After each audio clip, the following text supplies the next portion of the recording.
negativo da medida provisória, mas uma crítica que vem acompanhada de uma proposta de uma nova engenharia regulatória, ou seja, de reformulação de proposta regulatória que possa atacar aqueles pontos negativos que a gente vai identificar aqui na MP 579, que vieram junto com a MP 579. Bom, em relação à MP 579, o que ela trouxe para o setor foi uma transformação de regime para aquelas usinas renovadas. Então, para aquelas usinas que antigamente se encontravam sobre um regime de produção independente de energia, onde o concessionário podia vender aquela energia tanto no mercado livre quanto no mercado regulado, houve uma transformação desse regime, que era um regime concorrencial, para um regime de tarifa regulada. Ok? Então, toda a energia dos concessionários que toparam ou que vierem a topar a renovação de suas concessões vão ter que ser disponibilizadas no mercado regulado, num regime de cotas e numa tarifa definida por o regulador, por um agente externo que é o regulador. Ok? E como é que o regulador faz para definir essa tarifa? Bom, ele considera que o concessionário que aceitar a renovação, ele vai ser um prestador de serviço público e vai ser remunerado para isso através de uma RAG. Essa RAG ela é composta pelo custo anual de gestão de ativos de geração, mais os encargos de uso, mais os encargos de conexão e mais um ajuste devido à disponibilidade da usina. Essa tarifa vai ser ajustada a cada ano pelo índice inflacionário, IGPM, menos um fator X. E a cada 5 anos, essa tarifa vai passar por um processo de revisão tarifária. Ok? E como a medida provisória, o regulamento, a nota técnica que tratou da medida provisória, definiu essa tarifa que vai para o concessionário que está explorando, que é esse custo de gestão dos ativos.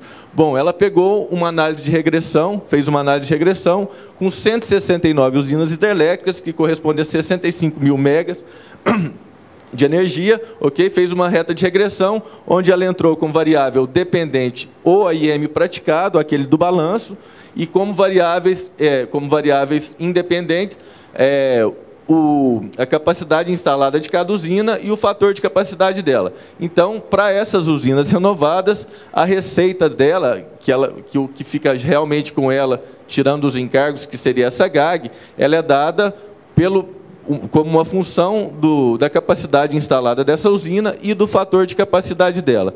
Bom, então, esse é o desenho regulatório que foi inaugurado com a MP 579. Quais são os inconvenientes desse desenho? Bom, primeiro é que você rompe a filosofia regulatória que até então vigia no setor. Até então, o setor de geração era um setor concorrencial. Com essa alteração trazida pela MP 579, esse setor passou a ser um setor regulado. Isso, em termos de teoria econômica, é quase que um retrocesso, porque mercados regulados tendem a ser menos eficientes do que mercados concorrenciais. Um segundo inconveniente da MP 579, que veio junto com a MP 579, seria uma distorção de preços entre a CR e a CL. Ou seja, somente os consumidores regulados passaram a ser beneficiados pelas baixas tarifas das usinas renovadas. Ok? Um terceiro ponto também seria o aumento de custos regulatórios. Bom, como essa tarifa não é definida via mercado e passa a ser definida via um regulador, isso tem custos regulatórios. Esse regulador precisa calcular essa tarifa, os concessionários vão rebater esse cálculo e tudo isso gera o dispêndio de recursos humanos e recursos financeiros na definição dessa tarifa. Outro ponto a se destacar é que o modelo hoje ele prevê, digamos, 2 tipos de energia. Energia nova, que é aquela proveniente de empreendimentos novos, e energia velha, que é aquela energia proveniente de empreendimentos que já existentes. No caso, com a entrada em vigor da MP 579, uma terceira categoria de energia passou a vigiar no Brasil, que seria a energia velhíssima. Então, além da energia nova, você teria energia velha e energia velhíssima. Isso aí acaba aumentando os custos de transação e também implicando em perda de eficiência para o setor. Um outro ponto de bastante destaque também é a insegurança regulatória quanto aos investimentos futuros. Então, aqueles agentes que aceitaram renovar as concessões, quando eles aceitaram, eles passaram a ser prestadores de serviço público e serem remunerados somente o OIM deles por essa prestação de serviço público.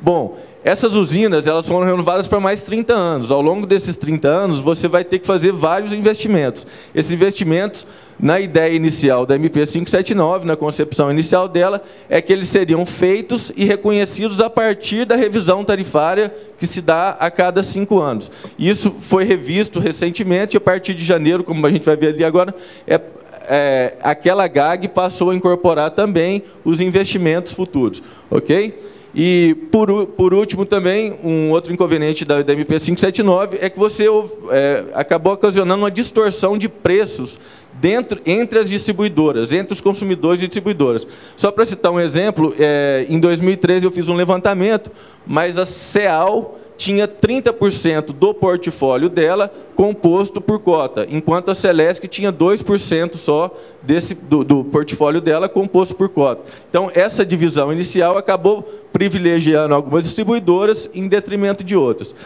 Esses seriam, basicamente, os principais inconvenientes, as principais externalidades negativas da medida provisória 579, que a medida trouxe para o setor. Bom, diante disso, a ideia do trabalho é propor uma nova engenharia regulatória que venha combater, que venha contornar todos esses inconvenientes. A ideia da nova engenharia regulatória, então, é que você resgate a filosofia anterior, pré-medida provisória 579, e, ao mesmo tempo, garanta a modicidade tarifária. Ok? Só para destacar, no modelo anterior à medida 579, você tinha na geração atividade concorrencial, como eu tinha dito antes, a energia podia ser vendida tanto no ACL quanto no ACR, e o risco hidrológico era do gerador. Pós-medida 579, para aquelas usinas renovadas, a atividade passou a ser uma atividade regulada, a tarifa passou a ser definida por um regulador, a energia passou a ser vendida somente no ACR, num regime de cotas, e o risco hidrológico passou a ser do consumidor.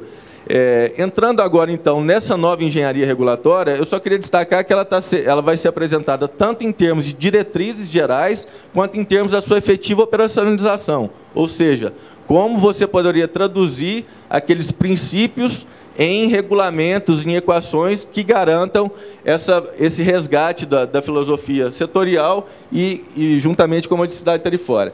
Bom, em termos de princípios orientadores, essa nova engenharia regulatória, ela parte do princípio que deveria ser mantido no setor de geração um regime concorrencial e não um regime de tarifa regulada. Isso porque, como eu disse antes, pela teoria econômica, um regime concorrencial tende a ser mais eficiente do que um regime de tarifa regulada.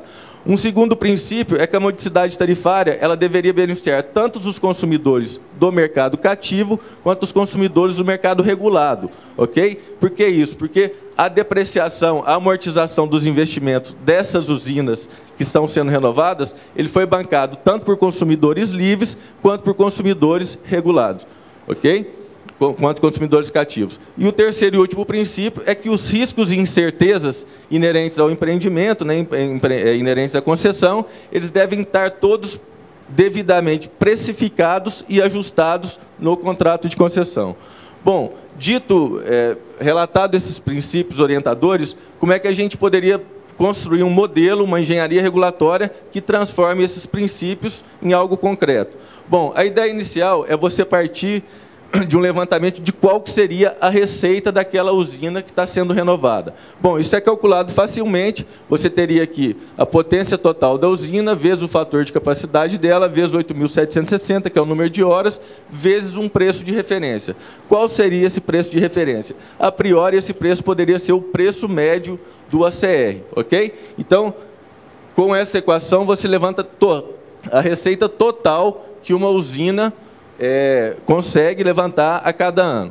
Bom, a partir dessa receita total, você teria um segundo passo, que seria levantar qual é o percentual de potência dessa usina que vai ser destinado à modicidade tarifária e qual é o percentual dessa usina que vai ser destinado ao concessionário. Ok? Então, em relação aos elementos de custo da usina, você pegaria cada um desses elementos de custo, que a gente vai listar no próximo slide, ok? E transformava eles de reais em megawatt-hora. ok? Isso poderia ser feito pelaquela equação anterior, você só mudando um denominador com denominador, trocando o denominador com o numerador, ok? Ou simplesmente proporcionalizando. Ou seja, o custo de OIM seria 10% da receita total, vezes a potência total dessa usina, ok? Terceiro passo, o que você faria? Você pegaria todos esses elementos de custos e somariam eles. Então, aqui eu listei alguns elementos de custo, não todos, mas você teria custo de OIM, encargos de uso e conexão, demais encargos setoriais, CFRU, TFSE, PID, risco hidrológico, demais riscos operacionais e também os investimentos futuros. Então, cada um desses itens, ele está discriminado em termos de megawatt-hora, você somaria todos esses megawatt-horas, ok? Todos esses elementos de custo para chegar num valor em megawatt-hora. Bom, se você tem todos os custos precificados em megawatt-hora, você poderia dividir a potência total dessa usina em uma parcela que iria para a modicidade tarifária e uma parcela que seria do concessionário. O concessionário, com essa parcela aqui, ele seria capaz de arcar com todos os custos que ele está sujeito ao longo desses 30 anos, ok? Bom, e a parte da modicidade tarifária. Essa parte da modicidade tarifária, ela seria a parcela restante, ou seja, a parcela de modicidade tarifária, vezes o fator de capacidade, vezes o número de horas do ano, vezes aquele preço de referência. Então, isso aqui daria um valor financeiro. Esse valor financeiro poderia ser usado para abater algum encargo setorial, e isso acabaria implicando em modicidade tarifária, tanto para o consumidor livre, quanto para o consumidor regulado. Aqui, para entender melhor essa proposta, então, você tem aqui o modelo previsto pela MP 579. Por esse modelo, o concessionário entrega toda a potência dele, toda a energia segurada dele para o mercado regulado no regime de cotas e recebe em troca uma tarifa em reais por megawatt-hora, que é uma tarifa definida pela ANEEL, ok? Por essa nova proposta, a potência da usina seria dividida em duas parcelas. Uma parcela referente à modicidade tarifária e uma parcela do concessionário de energia. Essa parcela relativa à modicidade tarifária seria uma parcela, uma energia seria toda vendida no ACR, àquele preço de referência definido anteriormente, ok? E todo o valor arrecadado seria usado para abater encargos. Já a parcela do concessionário, ele teria duas opções. Ou ele poderia vender no ACR ou no ACL, como era feito antes da medida 579, ok? E todo esse valor seria de propriedade dele. Por outro lado, ele assumiria todos os riscos do empreendimento, os investimentos futuros, os custos com OIM e tudo isso, ok? E qual que seria, então, as vantagens desse novo modelo? Bom, primeiro é que você preserva a filosofia que alicerça o modelo setorial, ou seja, o setor de geração continua sendo um setor concorrencial. Segundo, você teria uma maior justiça na distribuição dos benefícios da renovação, porque tanto os consumidores livres quanto os consumidores cativos teriam acesso a essa energia barata das usinas renovadas, ok? Um terceiro fator seria que não implica em aumento de custos regulatórios, você não teria a ANEEL definindo uma tarifa e os agentes contestando essa tarifa, ok? Essa tarifa seria dada pelo mercado. Você tem a questão de equacionamento dos investimentos futuros também. Você não precisaria de um regulador para aprovar os seus investimentos, glosar os seus investimentos, definir critérios de prudência em cima dos seus investimentos. Você teria também um quinto fator ali em benefício dessa nova metodologia, que seria uma possibilidade de eliminação dos índices inflacionários na correção de parte dos contratos. Bom, aquela parcela da usina que está sendo vendida no mercado regulado, ok, e que vai constituir uma UBP para abatimento de encargos, ela não precisaria ser ajustada pelo IGPM, ela poderia ser ajustada pelo preço da energia nova que está entrando no sistema. Então, isso você garante que essa energia deixa de ser indexada ao IGPM, o que é um desejo do governo, que já se manifestou algumas vezes a esse respeito.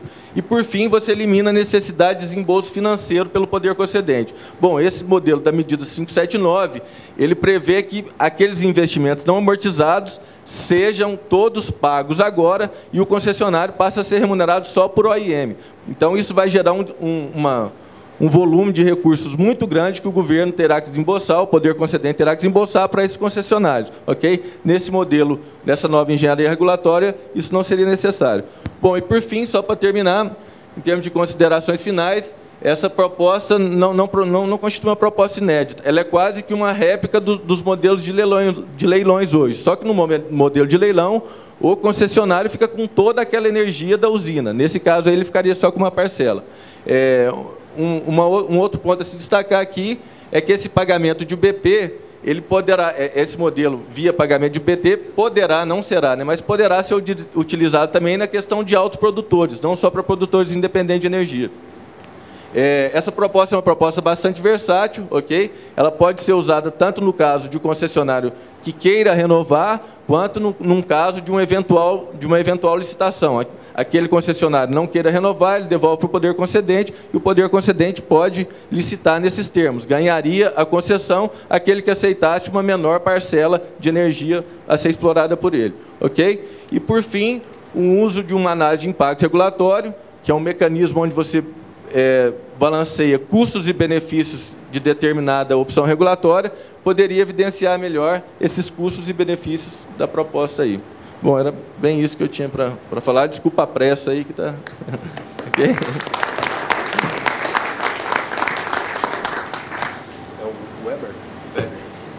Obrigado, Weber, pela sua apresentação. Alguém tem alguma pergunta ao Weber? Não? Ok, Weber. Obrigado. A pressa faz parte, Weber.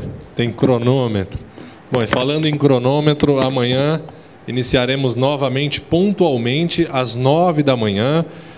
O Instituto Acende Brasil agradece a todos que aqui estiveram até agora, firmes e fortes, enfim. E esperamos todos os senhores e as senhoras aqui amanhã às 9. Tenham todos um ótimo retorno e uma boa noite.